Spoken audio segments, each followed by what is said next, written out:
أذن بخبر وسلم تسليما كثيرا وبعد.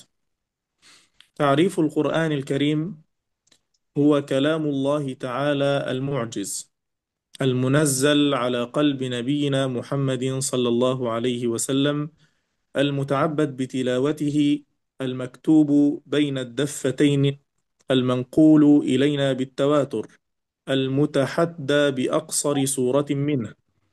هذا هو تعريف القرآن الكريم، ومعناه أن هذا الكلام الذي أنزله الله تبارك وتعالى هو كلام معجز لغيره من الناس، أي لا يستطيع أحد أن يأتي بمثل هذا القرآن، Boleh لقول saya الله سبحانه mungkin وتعالى. panggilan نعم.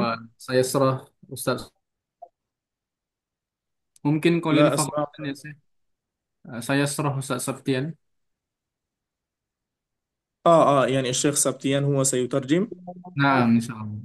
Kalian تمام، ya. ما فيش مشكلة إن شاء الله، شيئا فشيئا حتى يفهم يعني السامع. Nah, تمام.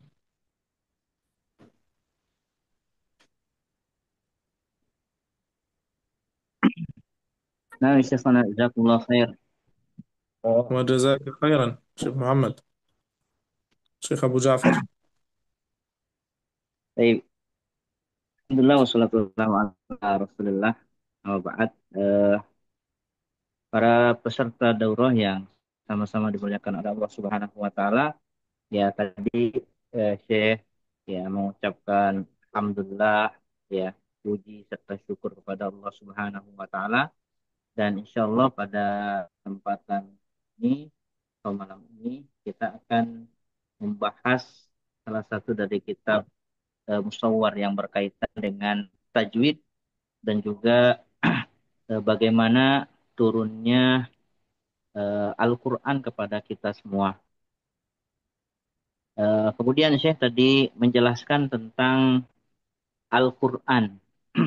Apa itu Al-Quran? Bahwa Al-Quran itu adalah kalamullah, yaitu firman Allah Subhanahu wa taala Al-Mu'jiz, dan itu adalah merupakan mukjizat ya, yang diturunkan kepada Nabi Muhammad Shallallahu Alaihi Wasallam. الصلاة والسلام. Ya, kemudian ya melalui perantara malaikat Jibril, dan barang siapa yang membacanya maka itu akan menjadi ibadah. Ya, ini pengertian dari Al-Quran. Nah, ya Syekhana, betul.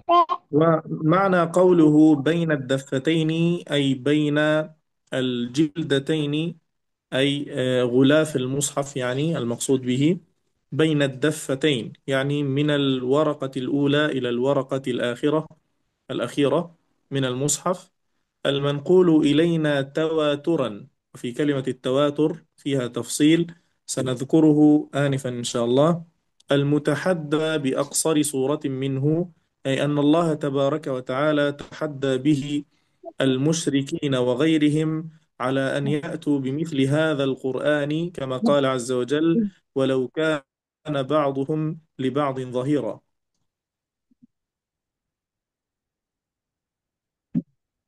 Nah, ya Syekhana, Allah. Eh, Selanjutnya, eh, bahwa Al-Quran itu diturunkan secara mutawatir.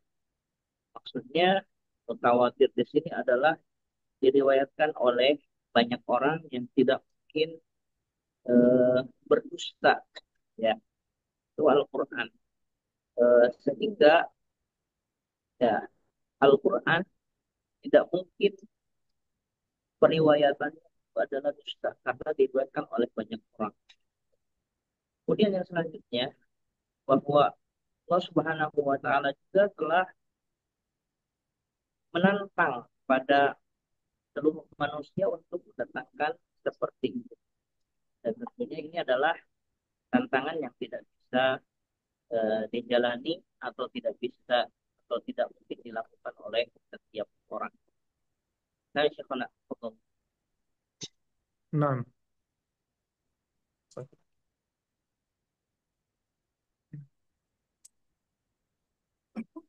بعد ذلك ننتقل إلى التواتر. والتواتر هو كما ذكر الشيخ هو النقل المستفيض لخبر من الأخبار طبقة بعد طبقة من أول الإسناد إلى آخره، بحيث يحيل العقل اجتماع كل الرواة على الكذب. وهذا معناه أن التواتر هو نقل فلان عن فلان عن فلان. هؤلاء الأشخاص قد استحال اجتماعهم على الكذب، أن يكذب أحدهم عن رسول الله صلى الله عليه وسلم في شيء من القرآن أو شيء من الحديث.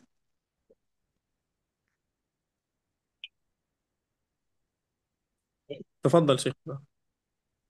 Eh, yang pertama yang akan kita bahas tadi terkait dengan mutawatir, ya, bahwa Al-Quran tadi ya diturunkan secara mutawatir, yaitu bahwa mutawatir itu adalah ya periwayatan yang diriwayatkan oleh banyak orang, baik dari ya tingkatan yang pertama ya sampai kepada tingkatan yang terakhir, dan itu tidak mungkin orang menganggapnya itu adalah sebagai dusta, sehingga ya karena banyak orang yang meriwayatkan, ya sehingga tidak mungkin periwayatan itu dianggap dusta. Dan Al-Quran semuanya itu diuraikan oleh banyak orang. Dan begitu juga ada ya baik Al-Quran ataupun ada hadis yang mutawatir yang juga diriwayatkan oleh banyak orang yang tidak mungkin bisa dikatakan.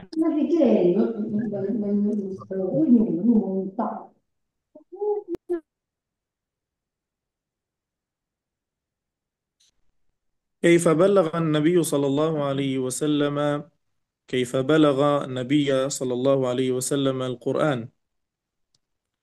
بلغ رسول الله صلى الله عليه وسلم الأمة القرآن العظيم بطريقتين. يعني كيف أخبر النبي صلى الله عليه وسلم الأمة بنزول القرآن، فكانت له طريقتان. أولها مكتوبا يعني مدونا، وهذا كان يحدث الوحي ينزل على رسول الله صلى الله عليه وسلم ويكتب الصحابة خلفه صلى الله عليه وسلم. ثم بعد ذلك المرحلة الأخرى وهي منطوقا، يعني مقروءا باللسان حتى يسمعه الصحابة رضوان الله عليهم، وينقلوه بعد ذلك إلى التابعين وغيرهم لينتشر القرآن انتشارا واسعا. لذلك عندما نذكر كيف بلغ النبي صلى الله عليه وسلم القرآن إلينا، فقد بلغه للأمة مكتوبا ومنطوقا. Nah, selanjutnya bahwa Rasulullah Shallallahu Alaihi Wasallam menyampaikan Al-Quran ini kepada umatnya yaitu dengan dua cara. Cara yang pertama adalah maktuban mudawwanan. Yang maksudnya adalah bahwa Al-Quran itu ya diturunkan oleh Allah Subhanahu wa taala melalui malaikat Jibril kepada Rasulullah Shallallahu alaihi wasallam, kemudian lanjut ditulis oleh para sahabat atau sahabat. Oleh karena itu ada sahabat sebagai penulis wahyu. Nah, ini yang disebut dengan eh, cara yang pertama itu maktuban mudawwanan. Diturunkan wahyu oleh Allah Subhanahu wa taala kepada Rasulullah SAW, kemudian ditulis oleh sahabat.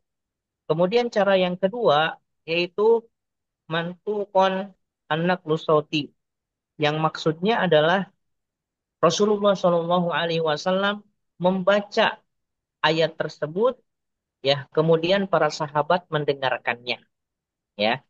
Kalau dalam bahasa kita disebutnya dengan metode talaki, yaitu Rasulullah Shallallahu Alaihi Wasallam membaca dan kemudian kita mendengarkannya. Kemudian ya inilah cara Al-Quran sampai kepada kita semua, yaitu dengan dua cara tersebut. secara mutawatir. Secara mutawatir, yaitu tadi itu diriwayatkan oleh banyak orang dengan dua cara tersebut. Nah, ya Syekhana, fadhol. نعم. وفي النقطة الأخيرة أنه قد وصل إلينا بالطريقتين السابقتين، أي مكتوبا ومنطوقا متواترا، يعني متواترا بالنقل عن صحابة النبي صلى الله عليه وسلم، متواترا بينهم في حالة الكتابة والإقراء. يعني يوجد سند للقرآن الكريم في كتابته كما له سند في قراءته، كما يفعل المشايخ أو مشايخنا الآن الإجازة كما نقول، فيقرأ بها فلان عن فلان عن فلان. ثم Baik. بعد Yang ذلك selanjutnya, تمام. nah, baik. Oleh sebab itu, Al-Quran ya sampai kepada kita dengan dua cara tadi yang sudah kita bahas. Yaitu yang pertama maktuban dan yang kedua adalah mantuqon. Ya. Jadi Al-Quran itu tulisannya itu sampai dari Rasulullah kepada para sahabat, kepada para tabiin, tabiut tabiin, dan terus sampai kepada kita. Tulisannya itu sampai kepada kita. Ya. Kemudian yang kedua, bacaannya. Bacaannya juga mulai dari Rasulullah kepada para sahabat, pada tabiin, tabiut tabiin, dan selanjutnya sampai kepada kita juga sama. Ya, suaranya adalah eh, atau bacaannya itu terus diajarkan secara lisan. Oleh karena itu, ya, sampai kepada kita ada dua atau sanad yang bersambung kepada Rasulullah SAW, baik berupa tulisan ataupun berupa bacaan. Makanya, ya, kita kenal di sini di Indonesia ataupun di negara yang lain itu ada sanad yang bersambung kepada Rasulullah. Ya, cuman yang arufnya, yang terkenalnya di Indonesia atau di yang lainnya adalah hanya sebatas bacaan, ya, belum secara tulisan. Namun semuanya, kedua-duanya tentunya ada sanad yang sampai kepada Rasulullah SAW. Nah, Syaikhana, tafadhol. ثم بعد ذلك مراحل تدوين القرآن الكريم، وهو قد مر بمراحل 5. أولها كتابة كل مقطع فور نزوله بين يدي النبي صلى الله عليه وسلم والوحي حاضر.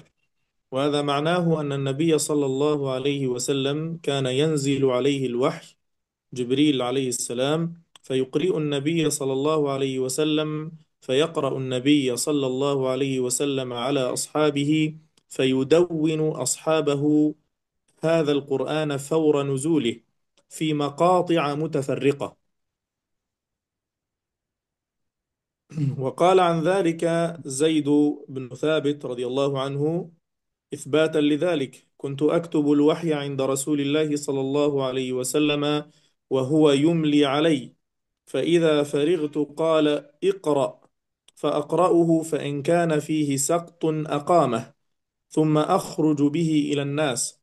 وهذا ما ذكرناه قبل قليل، أن النبي صلى الله عليه وسلم يخبر به أصحابه، يقول زيد: فأكتبه بعد نطقه صلى الله عليه وسلم، ثم أقرأه بعد ذلك على النبي، فإن كان فيه سقط أي خطأ أو نقص أو زيادة يصححها لي رسول الله صلى الله عليه وسلم، ثم أخرج بها بعد ذلك أبلغ بها الناس.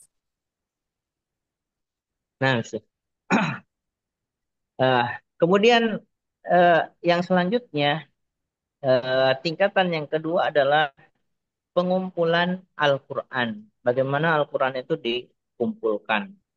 Dan ini tentunya sebagaimana kita ketahui bahwa Al-Quran itu diturunkan oleh Allah Subhanahu wa taala, ya, melalui perantara malaikat Jibril, ya, dan disampaikan kepada Rasulullah Shallallahu alaihi wasallam. Kemudian, ya, Rasulullah Shallallahu alaihi wasallam menyampaikan kepada para sahabatnya, ya. Kepada para sahabatnya disampaikanlah Al-Quran tersebut.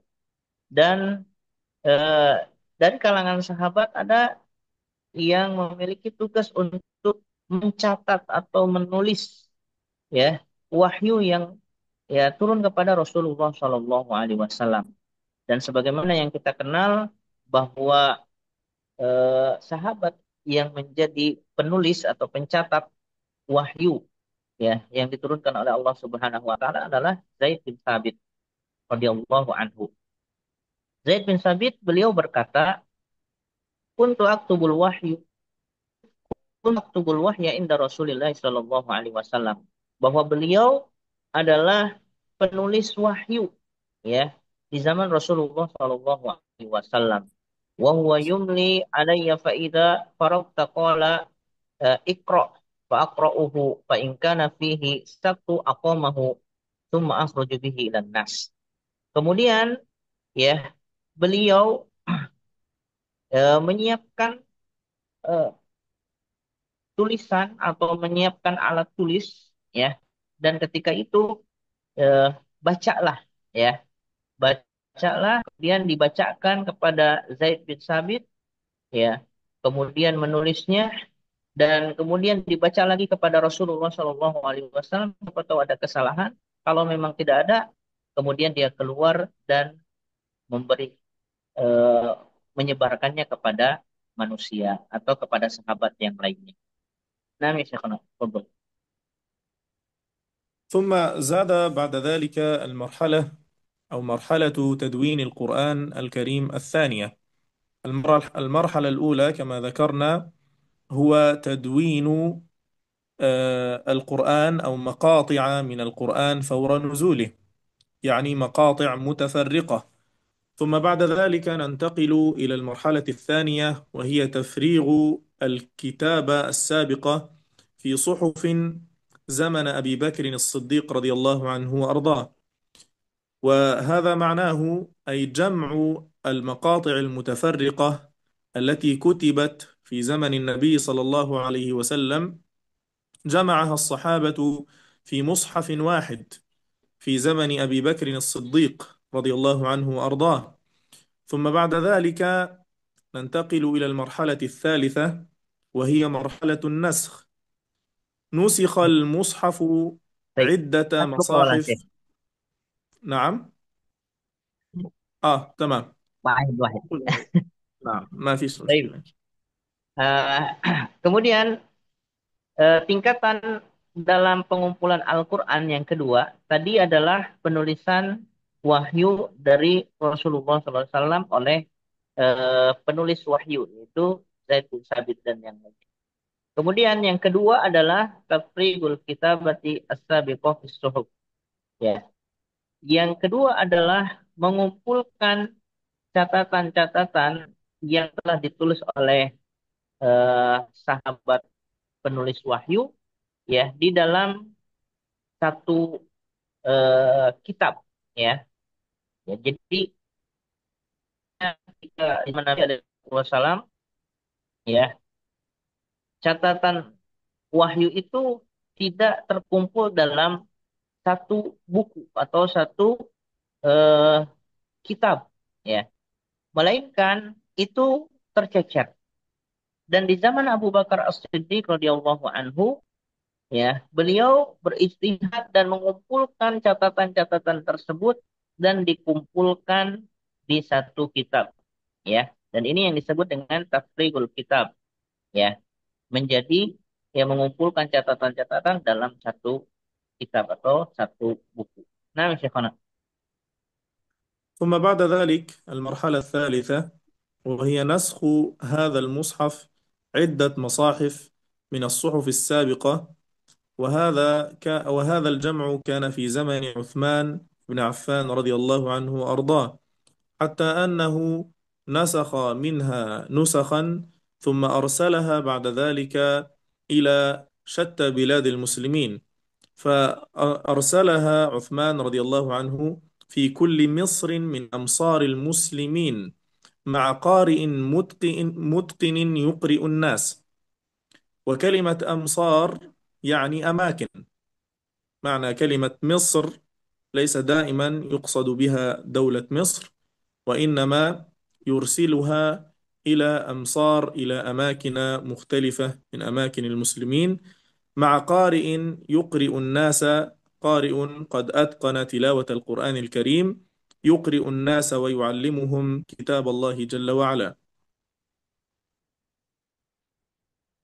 Nah, kemudian ya, tingkatan yang ketiga dalam pengumpulan Al-Quran setelah ditulis oleh para sahabat, kemudian yang kedua ya dikumpulkan di zaman Abu Bakar As-Siddiq, dan yang ketiga di zaman Utsman bin Affan, ya ditulislah ya mushaf yang telah dikumpulkan oleh Abu Bakar dan ditulis di dalam mushaf, dicetak dengan banyak, ya, sehingga eh, Al-Quran di zaman Utsman ini sudah terbukukan dan juga menjadi banyak, sehingga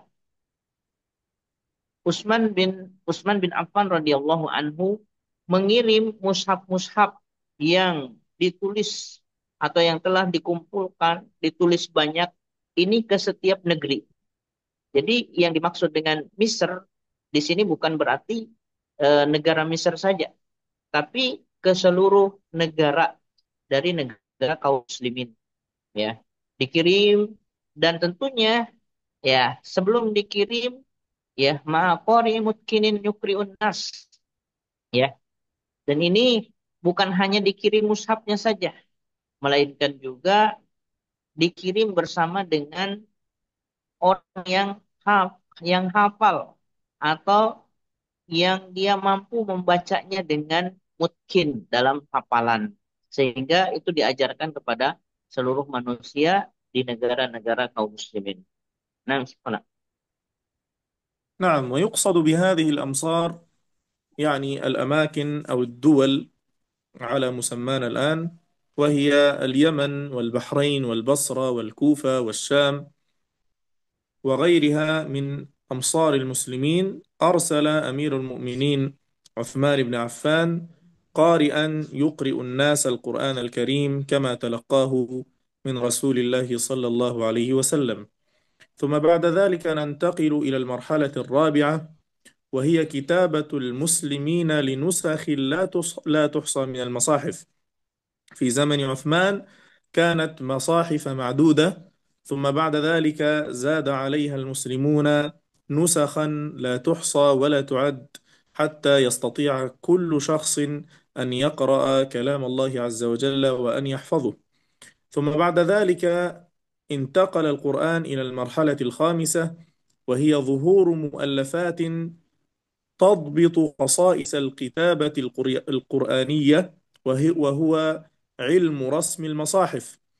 لأن المصحف عندما نزل على رسول الله صلى الله عليه وسلم وكتبه الصحابة كان ليس مشكلا ولا فوقه نقاط، وإنما أضيفت إليه النقاط والحركات وغيرها من الضوابط التي تضبط القراءة آنفا بعد كتابة الصحابة رضوان الله عليهم. Nah, kemudian yang selanjutnya, yang keempat, tingkatan yang keempat setelah di zaman Utsman bin Affan menulis eh, Al-Quran itu di berbagai atau dengan cetakan yang banyak. Kemudian ya selanjutnya bahwa Al-Quran ini terus dicetak oleh kaum muslimin dengan jumlah yang sangat banyak atau tidak terhitung, ya. Sehingga Al-Quran itu tersebar, ya. Al-Quran itu tersebar, ya, dan ini tersebar di seluruh negara kaum muslimin karena memperbanyak cetakan Al-Quran tersebut. Kemudian masuk ke tingkatannya, Mak. Ya, setelah ditulis banyak, ya, di tingkatan yang kelima barulah ditulis dengan satu kaidah tulisan yang disepakati, yaitu Rasul Usmani, yang mana dalam tulisan ini yaitu eh, dalam tulisan Rasul Usmani ini telah disepakati bahwa ada harokatnya, ada titiknya, ya, sehingga mudah untuk dibaca. dan dimengerti oleh orang yang belum bisa membaca Al-Quran. Karena sebelumnya dari tingkatan yang pertama sampai yang keempat itu Al-Quran hanya tulis dengan tulisan tanpa ada titik dan harokat. Kemudian di fase yang kelima ini baru disepakati dengan Rasul Usmani dengan adanya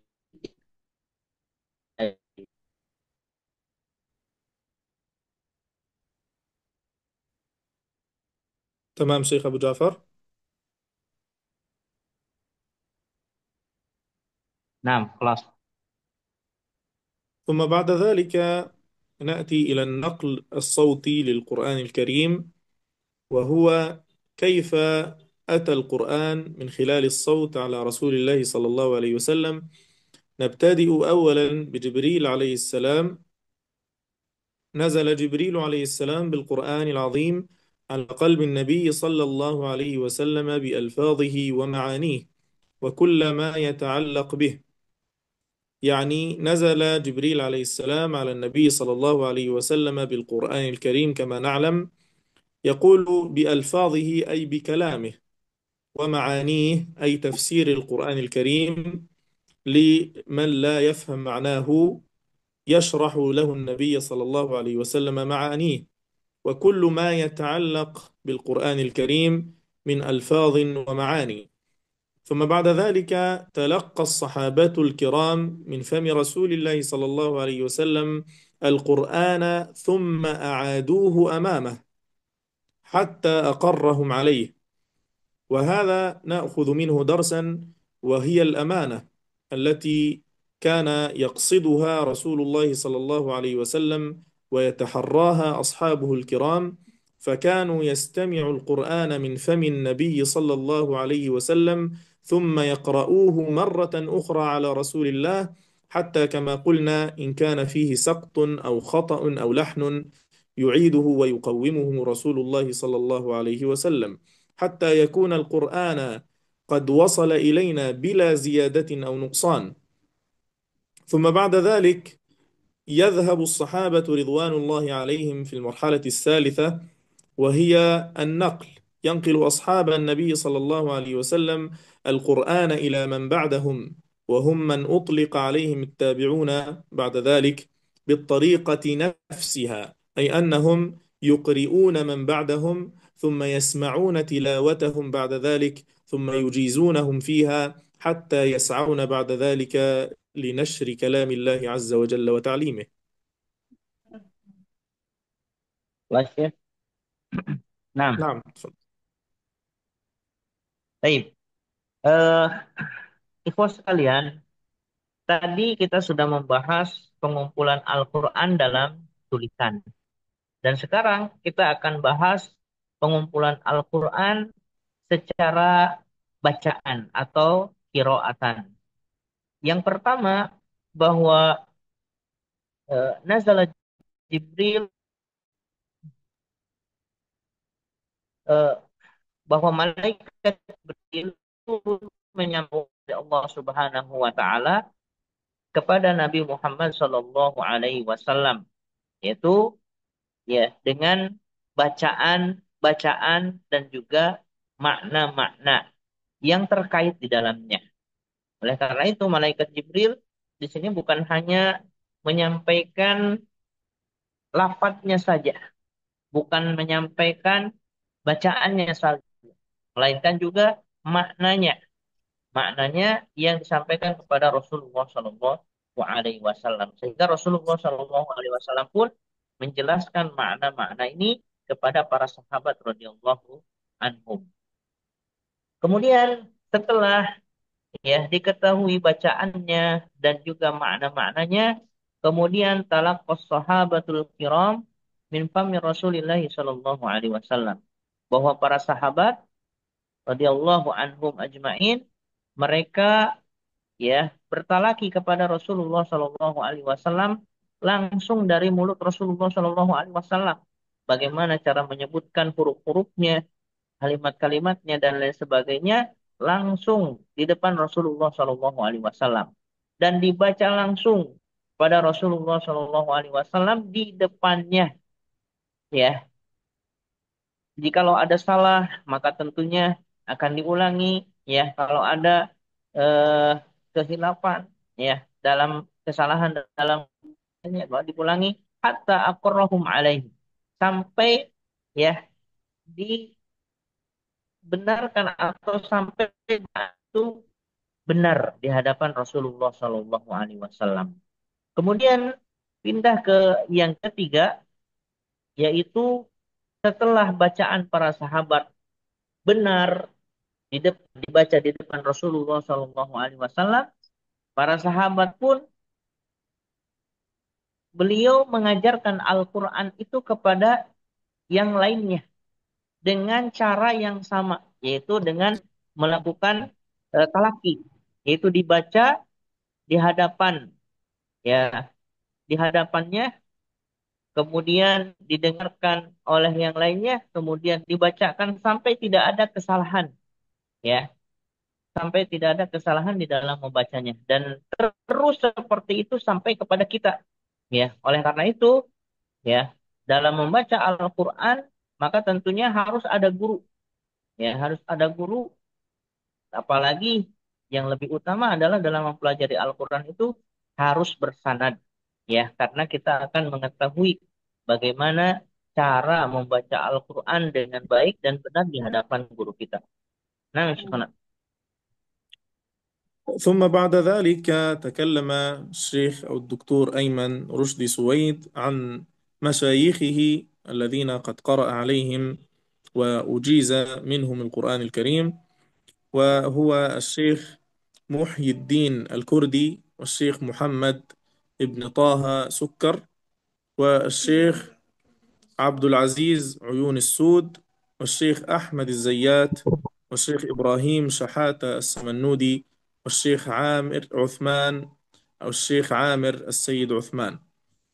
ثم بعد ذلك نستفيد من ذلك السند هو التواتر الذي بين الصحابة، ثم بعد ذلك انتقل إلى التابعين، ثم إلى تابع تابعيهم حتى وصل إلينا القرآن دون زيادة أو نقصان.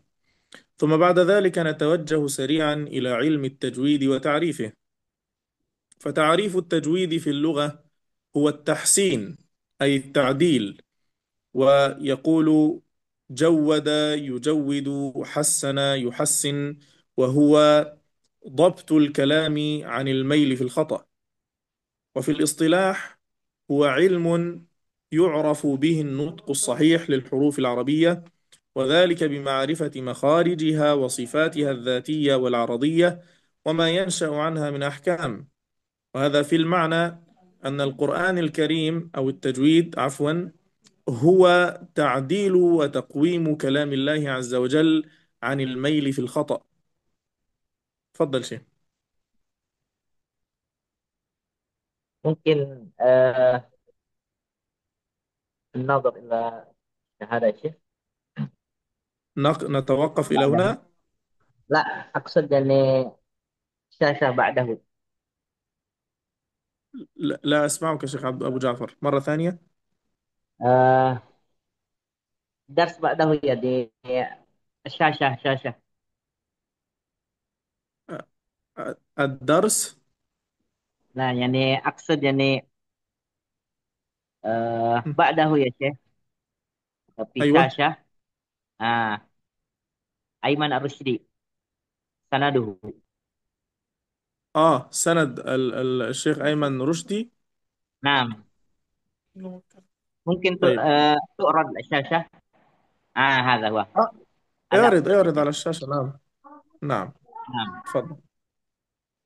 eh Ikhwas sekalian, tadi saya menjelaskan yang pertama yaitu tentang bagaimana contoh dari sanad-sanad yang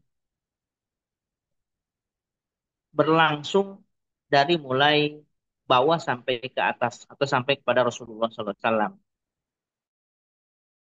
Yang diceritakannya yaitu yang di beliau membaca kepada gurunya, ya, yaitu Amr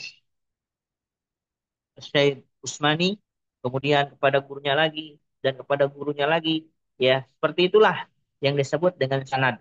Sehingga eh, kita dalam mempelajari Al-Quran, maka tentunya harus memiliki guru. Ya, jangan sampai kita ya dalam mempelajari Al-Quran ya tidak memiliki guru yang bersambung kepada Rasulullah Sallallahu Alaihi Wasallam.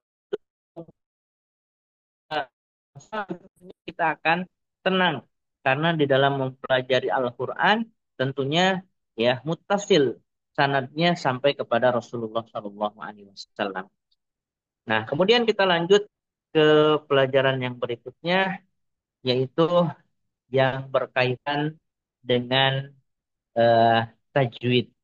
Ya, tadi Syekh menjelaskan tentang kaidah tajwid bahwa tajwid secara bahasa adalah yaitu dari kata jawwada yujawwidu atau hasana yuhassinu, memperbagus ya atau memperbaiki ya atau membaguskan.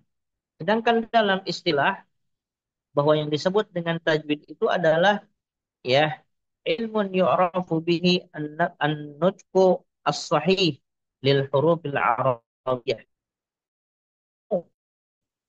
Dia belajar cara ya mengucapkan yang benar huruf-huruf di dalam bahasa Arab.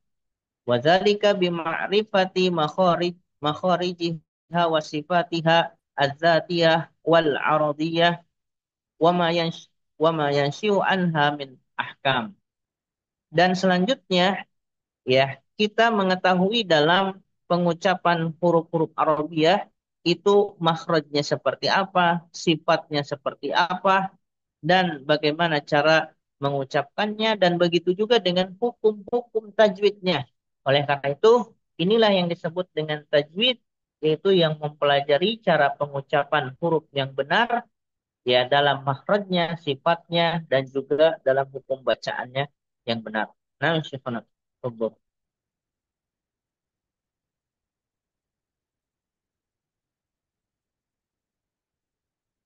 الصوت غير واضح. ما في الصوت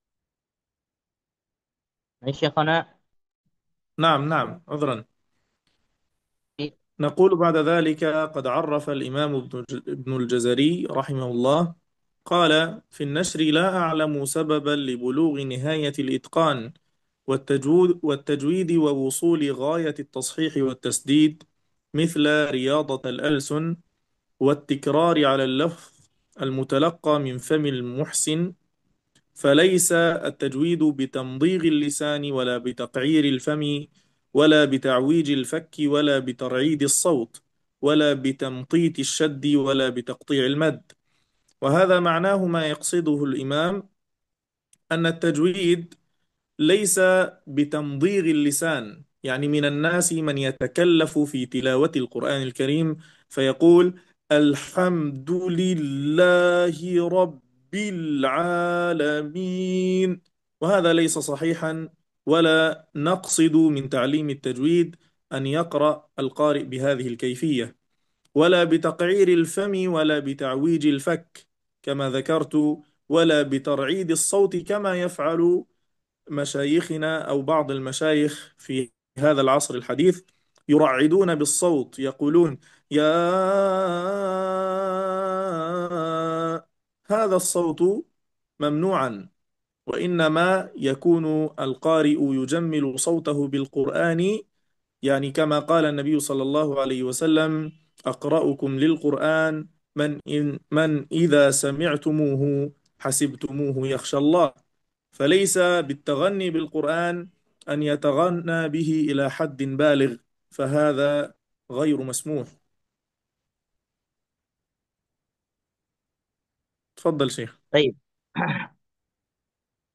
Yang selanjutnya di sini Al-Imam Ibnu Al-Jazari ya, beliau menjelaskan kaitannya dengan ilmu tajwid bahwa wala a'lamu sababan li bulugi nihayatil itqani wat tajwid, bahwa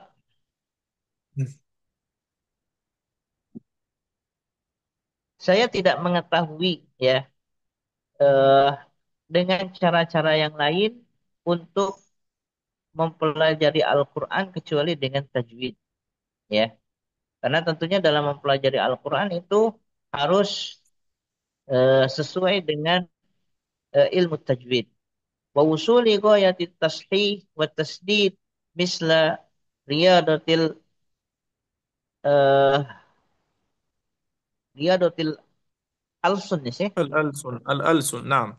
Ya, اللسان يعني. riyadatil alsun. نعم. Wa tikrari ala lafdil mutalaqqi minal famil muhsin. Kemudian untuk mencapai tujuan yang benar dan bacaan yang sahih bahwa ya ini perlu memperhatikan atau eh, membiasakan dengan bacaan-bacaan yang benar dan juga pengulangan-pengulangan ya lafaz yang mungkin ya dari mulut yang baik. Dan bukan yang dimaksud dengan tajwid itu adalah tadi bitamdidil lisan, yaitu dengan menggelok dalam bahasa Indonesia itu mengelok-elokkan lisan kita bacaannya tadi seperti yang dicontohkan oleh Syekh yaitu bacaannya seperti tadi dan itu bukan seperti itu. Wala bitaq'iril fam atau dengan eh, menggoyang-goyangkan lidah, dibelok, dicengkok-cengkokkan. Wala bita'wijil fakki wala bitar'i saut wala bitamtiti syad ya dan wala bitaqti'il mad yaitu tidak juga dengan memanjangkan sekali mad atau juga memendekkan sekali mad tidak berlebihan di dalam membacanya seperti yang dicontohkan oleh Syekh tadi dalam pembacaannya. Ya, itu tidak seperti itu di dalam membaca Al-Quran. Ya, tentunya dalam membaca Al-Quran itu kita harus tartil, ya, harus bacaannya tartil dan benar, tidak seperti hal tadi yang disampaikan oleh Syekh. Oleh karena itu, ya, bahwa Rasulullah Shallallahu Alaihi Wasallam tadi telah bersabda, ya, bukan bagian dari kita, ya, yang membaca Al-Quran dengan suara yang indah. Dan maksud dengan suara yang indah tadi tidak menyalahi ilmu tajwid, ya, tidak menyalahi ilmu tajwid, tapi harus sesuai dengan ilmu tajwid yang ya telah dijelaskan hukum-hukumnya dalam buku-buku ilmu tajwid. Nah, syaitan.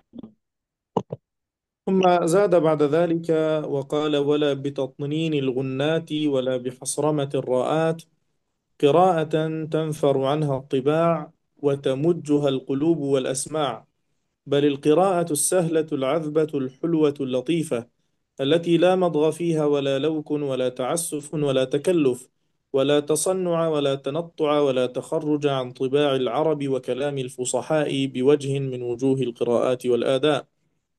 وهذا معناه في المختصر أن شيخنا يقصد أن القارئ الذي يقرأ القرآن بشكل صحيح هو الذي لا يزيد فيه في التغني بالآيات والزيادة في المدود والقصرها بدون داعي، ولا تصنع ولا تكلف ولا تعسف. كما ذكرت أن الإنسان لا يتكلف، أي لا يقرأ الحروف بتعسف وتكلف وصعوبة.